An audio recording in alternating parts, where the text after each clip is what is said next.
1 Reis, capítulo 19, nós vamos ler só o versículo 4.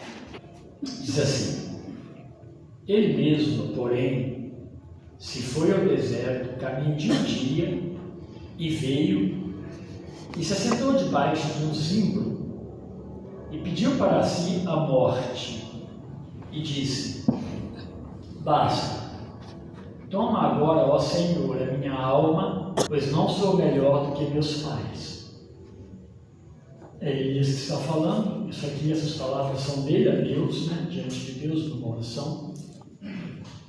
E tem todo um contexto em que Elias vai falar essas palavras. Depois que ele testemunha ali no Monte Carmelo, e ele vai testemunhar o único Deus verdadeiro, né? A gente ouviu semana passada, ele ora a Deus, Deus manda, né? Como que fogo do céu consome toda aquela oferta, aquele altar que Elias ergue e sacrifica a Deus.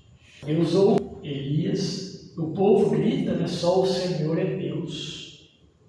Deus é o único Senhor.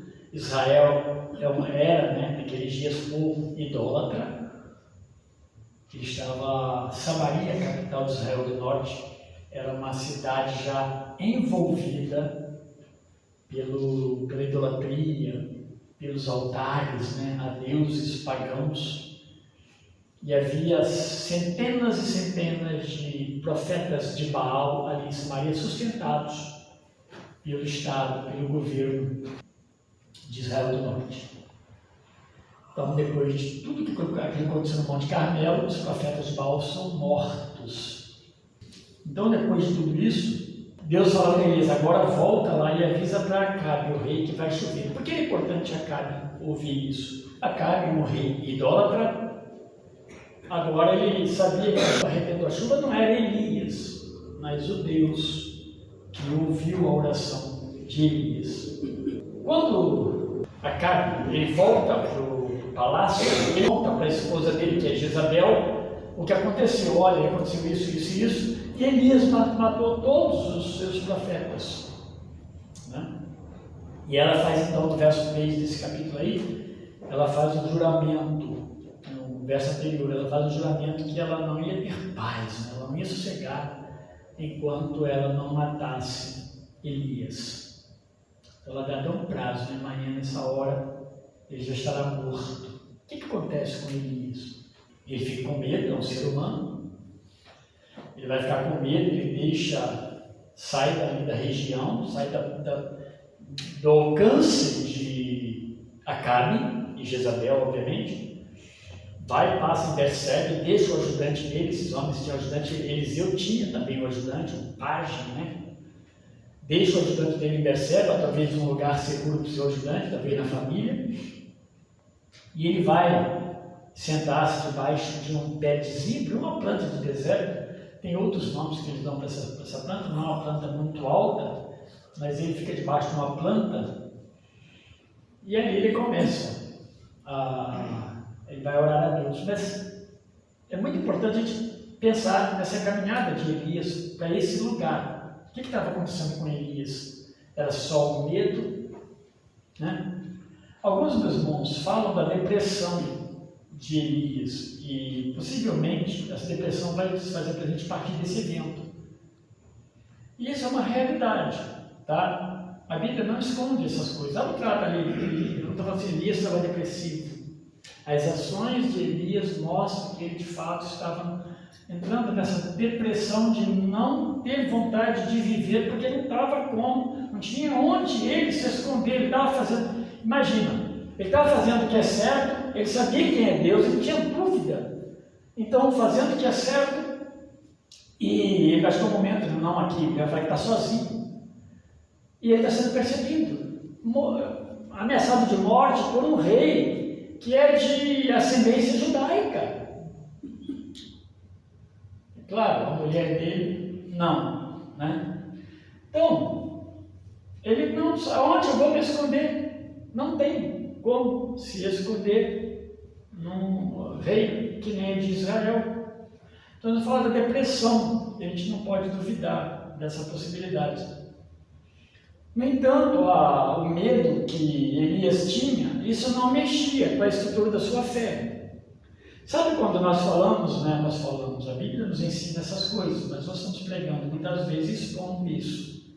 Que, meus irmãos, eu me encontro muitas vezes pensando nisso, porque eu estou falando hoje, estou me expondo diante dos irmãos. Quando que nós ficamos com doenças muito sérias na nossa vida, ou algum conflito outro que seja muito sério, que de fato mexe com a nossa estrutura. Paulo vai usar esse tipo de expressão, falando que o exterior pode estar abalado, mas o interior não se altera. E nesse aspecto que eu quero dizer, é isso mesmo. Elias ele não teve problema de fé em Deus, momento nenhum. Ele vai depois para uma caverna, porque ele está fugindo. Me parece, quando você olha para a vida de Davi, em alguns momentos de dura perseguição por Saul, que Davi teve atitude semelhante à de Elias, ao ponto de se esconder e ele começar a não ver como escapar da mão de Saul, como diversas vezes, não só teve a oportunidade de matar Saul, mas Saul quase o mata também. O medo não abalou a fé dele. As próprias ações de Elias, as palavras que a gente vai ler na própria palavra de Deus, apontam para esse homem que mostrava fé em Deus, diante de muito perigo que o cercava, e ele não via solução humanamente falando. Mas ele vai para esse lugar porque provavelmente, agora ele está nessa condição, porque ele deve ter olhado e falado assim: já terminei a minha missão. Já fui no Monte Carmelo, orei a Deus, Deus me ouviu, fez um grande milagre lá, porque todo o tempo ele não deixou que ninguém olhasse para ele, mas olhasse para quem? Para Deus. De fato, era esse o propósito. E a questão é, ele anda um dia e anda no deserto. Ninguém vai para o deserto para ficar vivo. Nessa condição, não tinha nada lá no deserto. Não tinha comida, água, e ninguém vai encontrar ele ali, mas também ele vai estar à beira da morte. Então, a impressão que dá, ele tomar essa decisão de caminhar ao deserto, é desejar, de fato, que a sua vida chegue ao fim, não tem mais sentido a partir de agora. E ele não tinha lugar onde ele pudesse ficar seguro, ser acolhido. Qualquer casa. Imagina, meus irmãos, alguém, ele ia cheio de profeta, todo profeta era conhecido. Aliás, quando o profeta chegava, a pergunta que se fazia: a sua vida é boa, é de bem ou é de mal? Porque o profeta era o mensageiro de Deus. Se ele chegava a Deus mandando um juízo para essa cidade ou para essa casa, ou Deus trazendo, mandando bênçãos para este lugar, para essa casa aí. Então não tinha muito onde se esconder. Então é isso que ele vai fazer agora na sua oração, questão da morte. Ele vai orar: basta.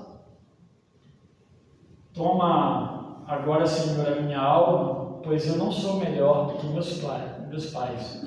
Ele não pega algo para se matar. Por isso que ele tem que diferenciar bem o que ele está fazendo aqui. Mas ele vai para um lugar aonde ele permanece ali, não tem mais o que fazer, e ali eu morro de fome e de sede pacificamente. Ele vai procurar esse lugar.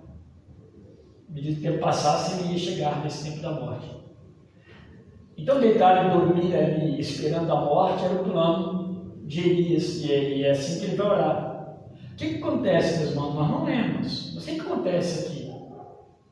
Deus vai mandar um anjo para acordá-lo e alimentá-lo, suprir as necessidades de Elias. Olha Deus agindo sobrenaturalmente, novamente, na vida de Elias. Lembra que antes dele ir para o Monte Carmelo, antes de você ir dali, ele estava num riacho, perto do riacho, que os os corvos levavam comida para ele.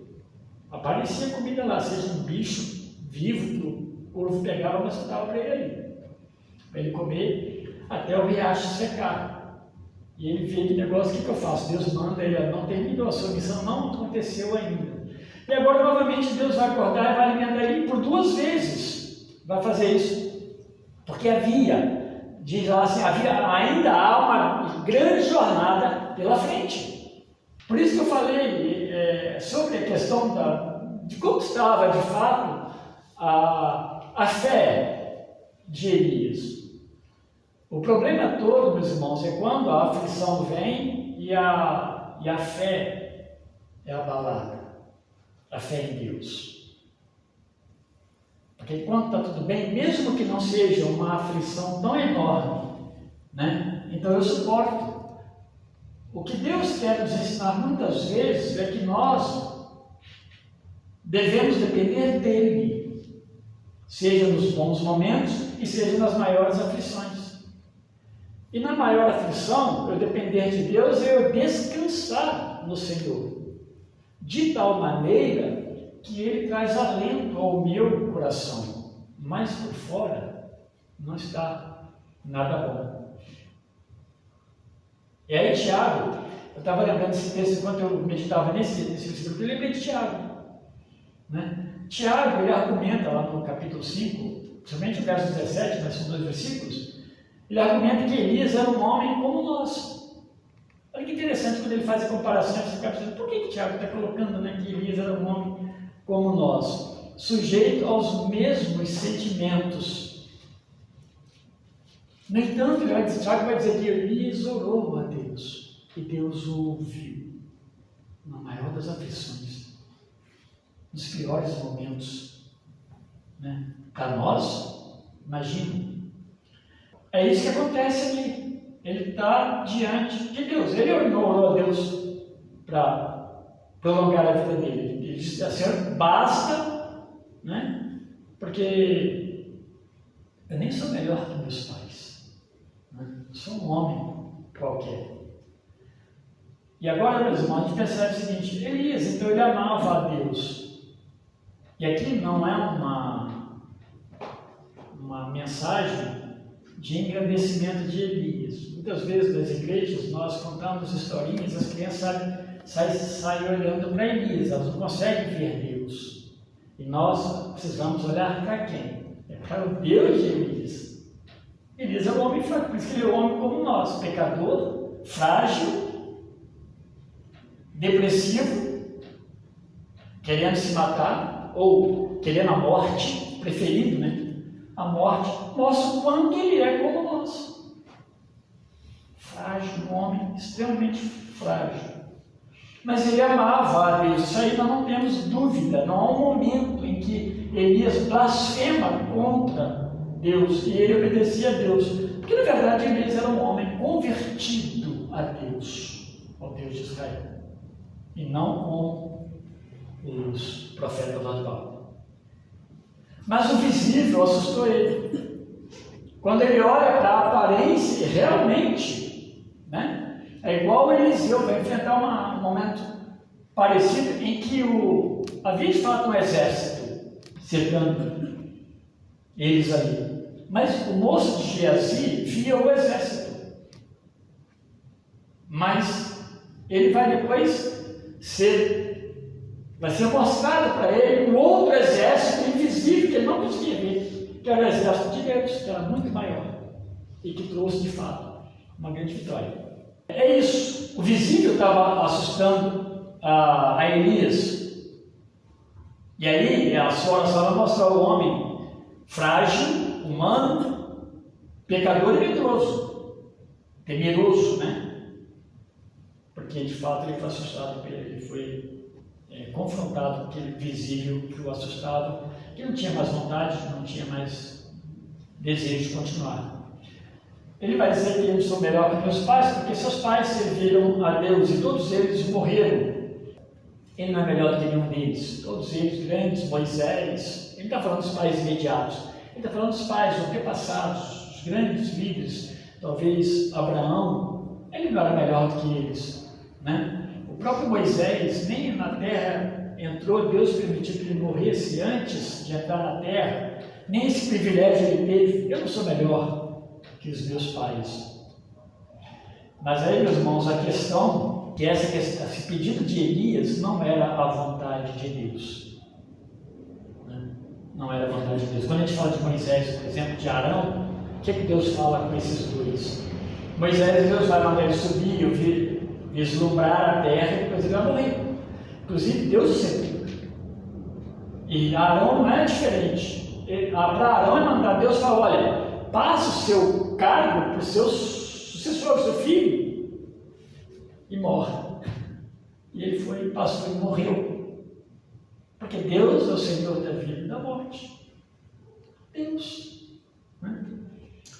Mas não era a vontade dele que Elias morresse, embora Elias desejasse. Mas Elias não procurou uma faca para se matar, ele falou com Deus, até para morrer: Senhor, eu não quero viver mais, não tem mais sentido, olha como é que está isso aí. E esse problema de Elias vai continuar por algum tempo ainda, porque diz, né, piores virão. Então, uma lição aqui, que a nossa vontade precisa ser a vontade de Deus. A nossa vontade precisa ser a vontade de Deus, porque a nossa vontade é diferente da vontade de Deus. A gente precisa igualar isso. A nossa vontade é diferente da vontade de Deus. A gente fala assim: mas eu sou bonzinho às vezes, né? Alguma coisa. Não é. Nós temos a nossa vontade já pré-determinada por nós e Deus muda essas coisas. Nossa vontade precisa ser como a vontade de Deus.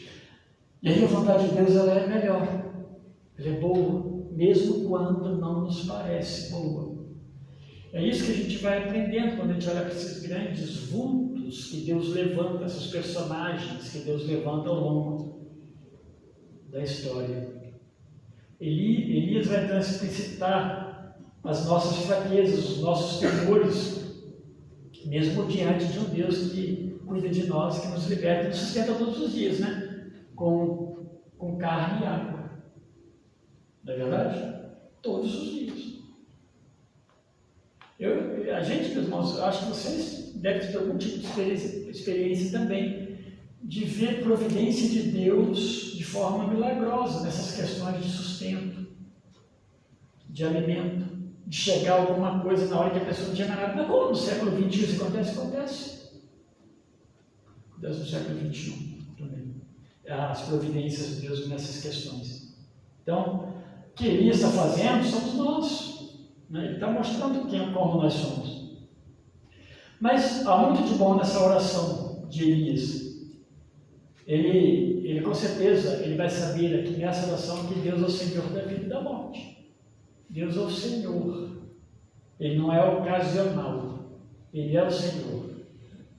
Se eu quero morrer, se eu estou com vontade de morrer, preciso pedir para Deus.